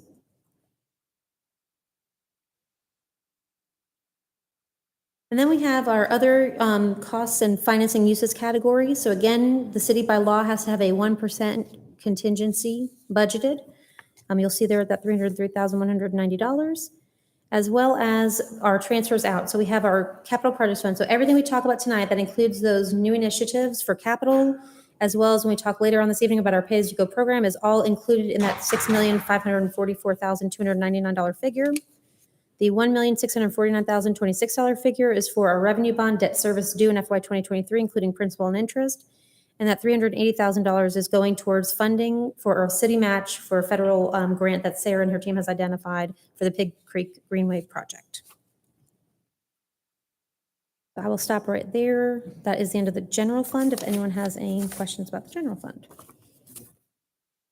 Right, moving on to special revenue funds. Our first special revenue fund is a special events fund. Again, this is our fund that houses all the expenses related to our city events. It is funded primarily through our one hotel and the hotel motel tax that they pay. In past years, we have used some general fund money, but the hotels, we have some fund balance within this fund, as well as the hotel is coming back and being able to generate some revenues similar to what we've seen in years past. We have increased revenues for charges for services. Anita Jupin and her team have identified it's easier to have the city procure the tents and put them up and then just charge the fee to the vendors. So the increase you see in the revenues is completely offset by an increase you see in the expenditures for actually procuring those tents and doing those services. So that's the only real change. In your packet, you have a event by event budget, and you can kind of see here, there's not too many significant changes across the events. Uniquely, economic engagement and Anita's team will do the Crabapple Fest. And then in Parks and Recreation, our new hire, Maddie Post, under Tom McElveen's team, will be running the remainder of those events. So we kind of have a little bit of a split this year for the first time. I'll be happy to go over any of those specific events if anyone has any questions about them. No? Okay. We have our confiscated assets fund. Again, we do not budget for this in any anticipation. As the police department identifies eligible funding projects, we will then fund them and come before you in an amendment to allocate that funding to cover those expenses. We have the E911 fund you're familiar with. Every dollar that comes into the city goes straight out to the city of Alpharetta with our IGA to cover our costs and our share of the E911 center, the dispatchers, and any other capital items related to that. In our operating grant fund, we are working through a final grant with the police department for the defensive tactics. If it carries over into FY 2023, we'll come before you with an amendment to move the funding, but we are planning to have it wrap up here within the fiscal year. Again, the American Rescue Plan Act, we're working through right now. You see that fund balance of $4.8 million, identifying the exact projects that are eligible. We will have some expenses within this fund and then others transferred out to cover those eligible expenses, and we'll have that before you. And finally, that hotel motel tax fund, the revenue has to come into this separate fund legally by law and just gets transferred out to our special events fund. That's just showing that revenue expectation and expenditure for transfer out. Any questions about special revenue funds? Okay. Moving on to capital projects funds. We have our main capital projects fund. Again, this is primarily our pay-as-you-go program. Other revenues within this fund include the infrastructure maintenance fees paid by the waste haulers. There's really no other identifiable consistent revenues in that as the landfill is getting set to close. We have our green space bond fund, which houses both the expenses for purchase of green space as well as the debt service on those bonds, or that bond. We have our T-SPLOS fund. Within this fund, any project that has T-SPLOS funding has to be housed within this fund. So revenues coming in include T-SPLOS as well as maybe any grants that are associated with or any city funds that are coming in. And Sarah and I are working through identifying all of the allocation for these projects. So some of these numbers are subject to change, but it won't include any city funding. So we're just going through and truing up our projects compared to the most recent bids she's got in for construction on some of them. Within our capital grant fund, we have remaining the bathrooms at Providence Park. And that is being completed as we speak. So that is going, and we also have the LMIG grant. And then you'll also see the revenues coming in and being transferred right out for the Big Creek Greenway that Sarah's identified. Impact fees set for those creating new developments to help offset some of the costs of bringing services to those new developments, going 100% towards the projects that we've identified in the past through the CIE methodology. Staff is working on a new methodology, and that will become before you. And if any of those projects shift, we will have council approval and public input before any of that changes. So it's going towards the consistent same projects that they've been going towards. And then finally, we have our revenue bond fund, which is completing the build out of Fire Station 42. Anything above and beyond the costs that we have in the bond will be covered by pay-as-you-go program funding and impact fees. Then we have our main list here of all of the city's current capital projects. Let's see if I can get that to a little better, there you go. So here before you have the estimated cost, all the funds that were previously allocated from all funding sources, the available balance rolling over from the current fiscal year, and then the 7-year plan for pay-as-you-go funding, the 7-year plan for T-SPLOS funding, impact fees, and then other funding sources, which can include grant funds, potential debt service, or other areas we're looking to get funding from. And then at the end here, of any identified or unfunded amounts or overfunding. So all of our projects primarily, we have some recurring projects, so those don't really have an over or under, but we have about 3 projects that currently require funding beyond the 2029 timeframe. And those include the Bell Memorial Park turf, the active athletic complex, the new park that we're going to build out, as well as the passive improvements to the Milton City Park and Preserve. And I'm sorry, that is Providence Park. There is an issue in my spreadsheet. That remaining balance is Providence Park. Here you have before you a zoom in of the pay-as-you-go portion of that. So we talked about all those different funding sources that go into our CIP. This is a zoom in so you can see exactly what's coming out of the city's pay-as-you-go program, which ties directly back to that transfer out from the general fund we saw before at $6.5 million to include both this and the new capital project requests. So we have going into the vehicle replacement reserve, $262,460 for police, $227,500 for fire, $56,828 for the advanced life support. And as you can see, this is the way this works. There's additional funding within each of these 7 years going towards those projects. So I won't go line by line, but if you have any questions about any specific capital project, I can pull that up, but I won't go detail by detail within each project at this time. That is the end of tonight's detailed presentation on our FY 2023 draft budget. Thank you, Bernadette. That was very good as usual. Still awake? Any questions for Bernadette before I have public comment? Tammy, any public comment? We have one. Okay. I'll invite Matt Coons to the podium. Okay.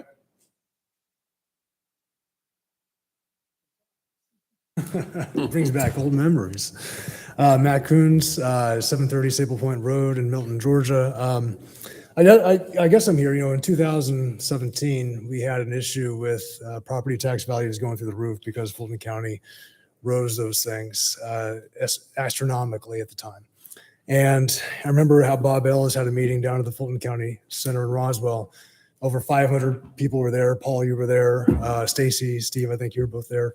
And out of all of the possible city council members that were in Roswell, Alpharetta, Johns Creek, Sandy Springs, and Milton, only 2 showed up, both from Milton, and I was the only one that spoke. And on that behalf, what happened was, there were a lot of people that were worried because of the, situation. Their property values were going up astronomically. That meant their payments were going up, especially for those people who were there that were on fixed incomes. And I'll never forget after I spoke that I had a lady that came up to me with tears in her eyes and saying she's so grateful that I stood there to speak on her behalf in that situation.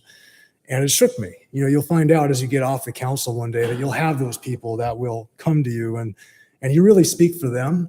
And that's why I'm here tonight, because I'm still speaking for those people. And with inflation being where it is, interest rates, I had one economist say it could be up to 9% here soon. The stock market's been down 20%. People are nervous. And that millage rate, I think, is extremely important. And I saw that you're considering a lowering of that. I think that's very good if you do that. And I'm grateful that you guys could be considering that. As far as, being on the outside looking in, looking at the presentation, very good job with that. But I think it would be helpful as if you run a business, you typically look at income sources first, right? And, I think rather than go through the needs first, looking at where those income sources are coming in first year over year, to see what that rate of change is, as well as what the property millage rate, would affect, property owners. What is the average property owner paying? What will that increase to based on different millage rates, et cetera? The average person out here wouldn't see that in this presentation. They wouldn't know what that was. And I know in the past, we've had some, internal squabbles or debates with regards to, how this budget works. And that always happens behind the scenes. It doesn't always happen out here. And that's obviously for a reason. But I think if you look at income sources at the beginning, first, year-over-year rate of change, and see that at the beginning, I think that would then help residents who are watching this understand, okay, here's the income sources, here's how it'll affect me as a resident with what I'm paying, and then we see all the department head asks, right? And I think that will actually help from a presentation perspective for what residents are looking at and expecting. So I know you worked hard on that. I just want to let you know that. But on behalf of the people that are nervous about, things with regards to today's economy, I had to get up here and speak on behalf of that one woman who had tears in her eyes, because that's what we're here to do. And thank you for what you guys do. And I did I was the second person here that wasn't paid to be in here for this meeting. So I appreciate being the person that was, but thank you for all you do. All right. Thank you, Matt. Any other public comment, Tammy? That concludes public comment, sir. Okay. Any questions for Bernadette? Kevin? No? Okay. So with that, Steve, anything else before we adjourn on the work session? I think we're all set. Okay. So we'll adjourn on the work session and we'll move into our special call meeting. Thank you, Bernadette, as always. Thank you. I appreciate We'll it. see you a lot over the next few meetings, I guess. I'm back. Tammy, let me know when you're ready.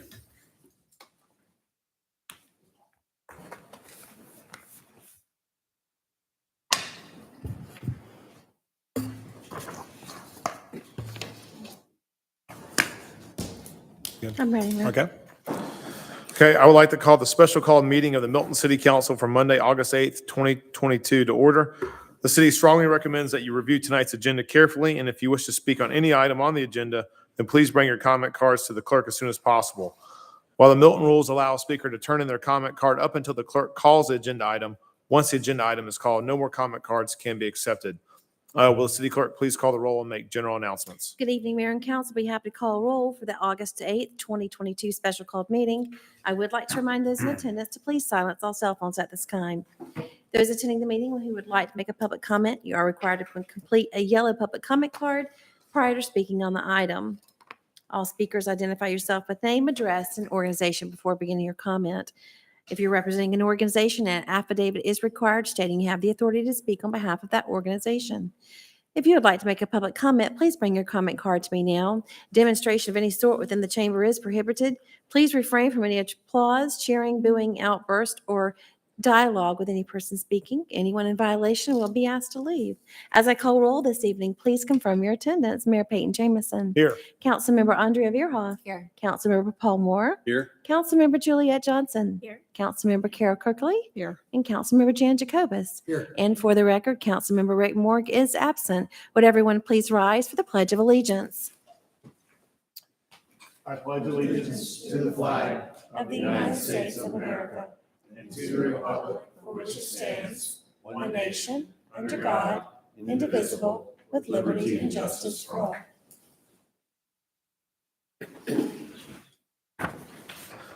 Okay, will the city clerk please say on the next item? Mayor, that next item is approval of the meeting agenda. It's agenda item number 22240. Mayor? Okay, council, I'd like to add an executive session to discuss land acquisition, personnel, and potential litigation. Mr. Mayor, I'd like to make a motion that we approve the agenda as you had just suggested. Second? Okay, I have a motion from Councilmember Moore and a second from Councilmember Johnson to approve the agenda as amended. All in favor, please say aye. Aye. Any opposed? Okay, that's unanimous. Next is general public comment. Tammy, do we have any? No, sir, we do not. Okay, so I will waive the public comment and we will call the next item. Mayor, that next item, well, bear with me. Do you want to say we're going to skip right on. There's no consent agenda, reports and presentation, and first presentation. We're going to move right on into public hearing, and Mayor, that item is consideration of an ordinance of the mayor and council of the city of Milton, Georgia, to establish the ad valorem tax rate of the city of Milton for fiscal year 2023 and for other purposes. The first public hearing was held on August the 1st, 2022 at the regular city council meeting. It's agenda item number 22235. Our assistant city manager, Ms. Bernadette Harville. Good evening again. We are here this evening to discuss setting the calendar year 2022 millage rate, which will fund fiscal year 2023 activity. This is the second of 3 required public hearings, and we will go into the details of those requirements a little later in this presentation. Here before you, we have our agenda. First, we will go over some of the important definitions, followed by the state's requirements for public hearings and advertisements regarding setting a millage rate. Next, we will discuss millage rate options. Please keep in mind you can approve any millage rate up to the legal cap of 4.731. Staff advertises at the capped millage rate to allow council the flexibility to select any rate up to and including the capped millage rate. And we will discuss how this relates to the fiscal year 2023 budget, which we just went over, and we'll go over again later in this presentation. Following the millage rate overview, we will break down the digest by category and show the taxes that would be levied at the capped millage rate, a midpoint millage rate, and a rollback millage rate, which will be followed up by a review of the draft general fund budget summary for fiscal year 2023. After that, we will look at some ways property owners can reduce their tax liability, how to calculate a tax bill, and the value of your tax dollars as a Milton taxpayer. Before you, we have some important definitions. The first one is a mill, which is $1 per $1,000 of assessed property value, or 0.001 times the assessed value, and we'll show you how that incorporates into the calculations later this evening. We have our fair market value, which is an estimate of the market value of your property as determined by Fulton County Board of Assessors. This is not your estimate or anything you see from a real estate agent. It is just what Fulton County deems. The assessed or taxable value is the assessed value or taxable value is equal to 40% of that fair market value. Again, property taxes are calculated by multiplying the millage rate by that assessed taxable value less any of your adjusted exemptions. So again, you take your assessed value minus your exemptions times your millage rate, and that's the tax you owe for the year. We have our rollback rate, which is the previous year's millage rate minus the millage equivalent to the total net assessed value added by reassessments. I know that's a mouthful. We will go over in detail how you calculate that in just a moment. And then we have our millage equivalent, which is the equation where the reassessment of existing real property is divided by the current year's net digest and then multiplied by the prior year's millage rate. So this is how we get to a point to understand if there's any inflation within the digest and how to rule that out to see a potential net neutral revenue year over year. Whenever the proposed millage rate exceeds the rollback rate, the city must hold 3 public hearings to gather citizen input and allow for any feedback from council. Since Milton advertises at the capped millage rate to allow for maximum flexibility for council, we will be holding three hearings. We held the first one, on August 1st. We held this evening the second one. And then on next Monday, August 15th, we will have the third and final public hearing as well as the vote for the millage rate. Here before you can see the ad that was placed in the paper. At least 1 week prior to each public hearing, a notice of property tax increase must be published. And at least 1 week before the millage rate meeting where the will be adopted by council, we have to also publish the current year's tax digest and 5-year history of levy. That's this ad right here. And both ads must also be made public on the city's website, and our communications director, Greg Patello, has helped me to ensure that these requirements are met. And you can find the ads in the July 21st and 28th editions of the Milton Herald if you're interested to see those in the paper. Here before you, we have the snipped portion of the calculation that's required by the state in order to determine that rollback rate. And I would like to point out that Milton is required to estimate homestead exemptions for the coming year using last year's digest values. The county does not true up our data to reflect changes that result from the final digest being issued or any appeals that are finalized throughout the year. So there's always some variable in there that doesn't match to our other city reporting, just so you understand how that number is a little different sometimes. Here you can see the net digest for 2021 at $2,931,460,124. And then the projected 22 digest at $3,430,201,002. So here for transparency, we have the math behind the ads. As we mentioned earlier, we lay that out so you can see the calculation used to figure the advertisements that are published in the paper and as well as the city's website. We don't have to go over them in detail. We went over them last time. If anyone has any questions about how we come up with the millage equivalent or the rollback rate or even the percentage increase in the two different ads, I'll be happy to go over those, but I thought I'd save a little bit of time by not going through the math this time. So before you on the next few slides, we're going to go over the millage rate scenarios, including the capped millage rate of 4.731 mils, which also happens to be Milton's current millage rate. We'll go over a midpoint rate, which is a slight rollback, as well as the complete rollback millage rate calculated at 4.206 mils. The midpoint millage rate will allow council to see exactly where we landed with this year's budget in order to keep on the trajectory of the current projects we're looking at and not incur any long-term debt in addition to what we already have. At the bottom of the screen, you'll see the separately calculated green space bond millage rate, which is a variable rate. For this year, we're looking at 0.452 mils to fund the principal and interest due on the green space bond debt service. For reference, last year it was 0.487 and the year before 0.538. Here you can see the net maintenance and operating digest and the taxes that will be levied under the 3 millage rate options we discussed for real property and personal property at a 100% collection rate, as well as a 97% collection rate for real property and 65% collection rate for personal property, as those are typically the historic collection rates we've seen for year one for our revenues.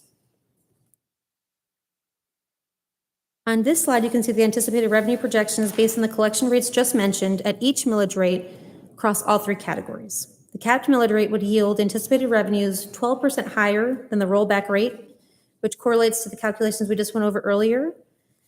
And at the midpoint 4.469, it's a 6% difference between that and the capped millage rate. Lastly, for reference at the bottom, you can see the current year's amended budget, as well as the collections to date as of July 26th when we first did the presentation. And I will update that number again before the 15th meeting.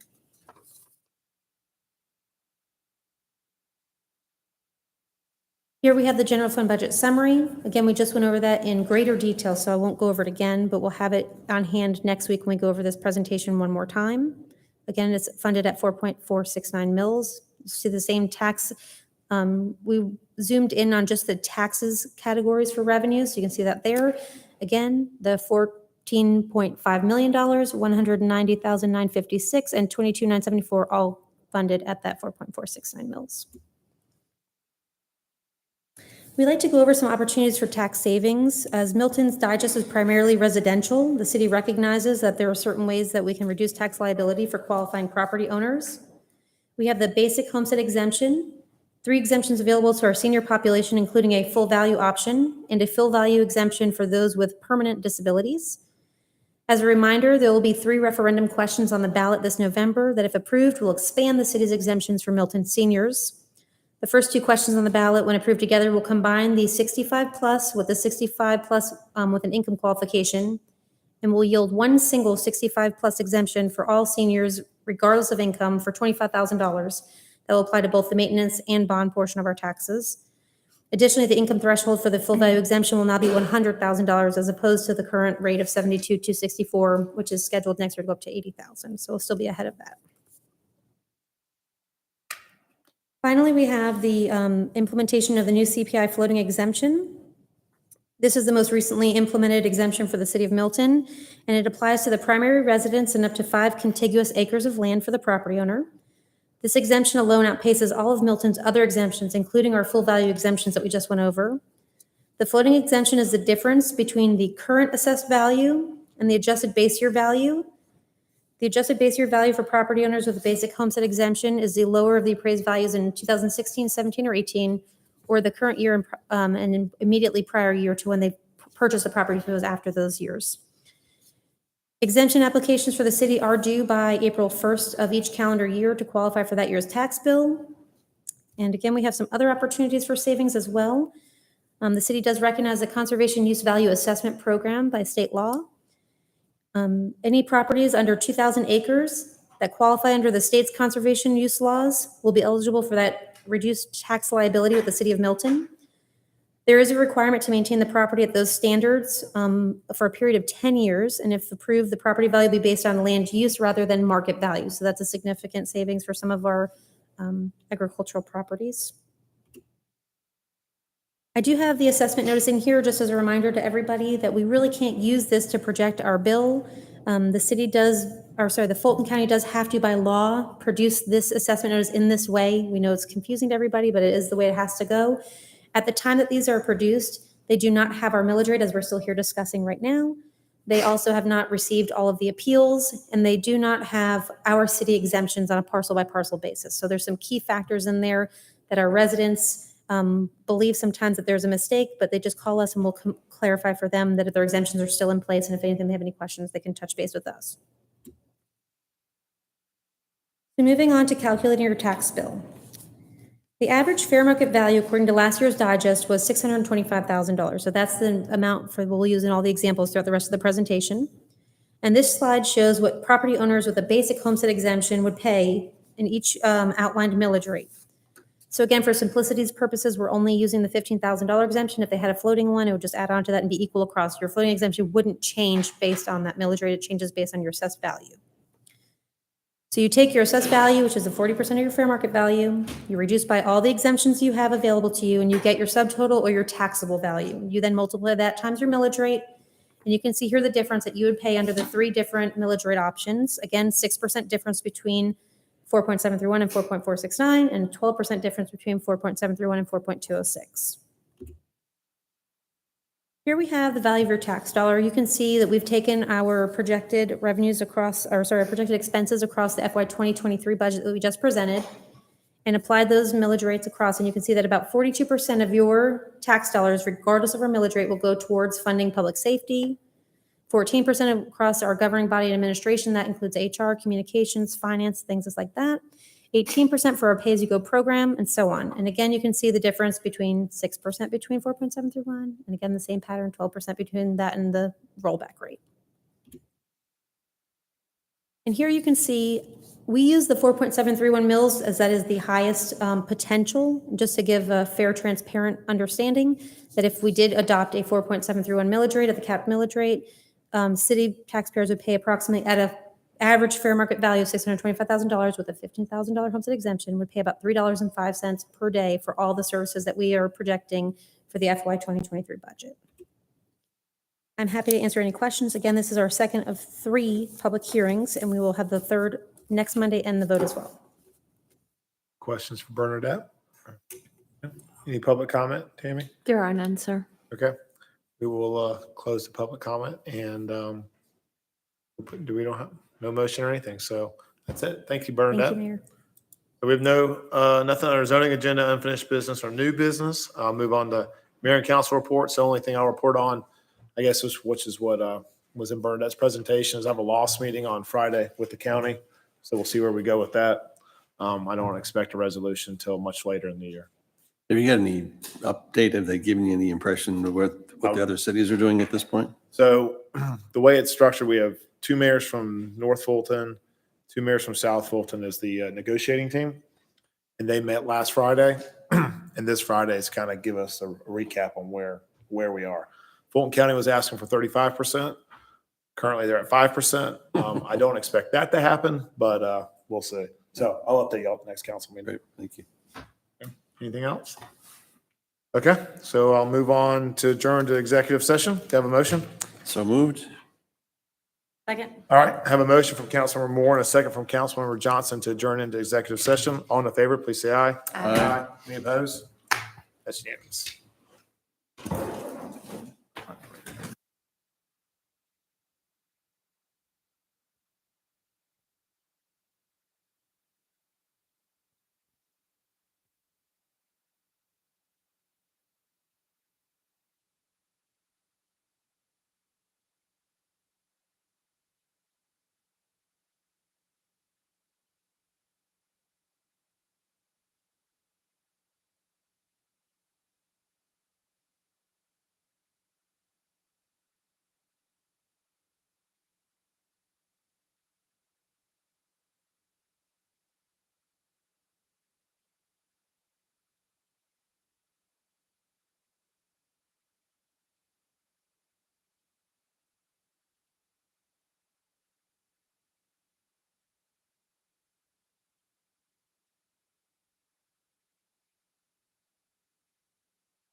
All right. Second. I got a motion from Moore, a second from Jacobus. All in favor, please say aye. Aye. Any opposed? All right, can I get a motion to adjourn? Adjourn. I got a motion from Jacobus, second from Moore. All in favor, please say aye. Aye. We're adjourned. There we go.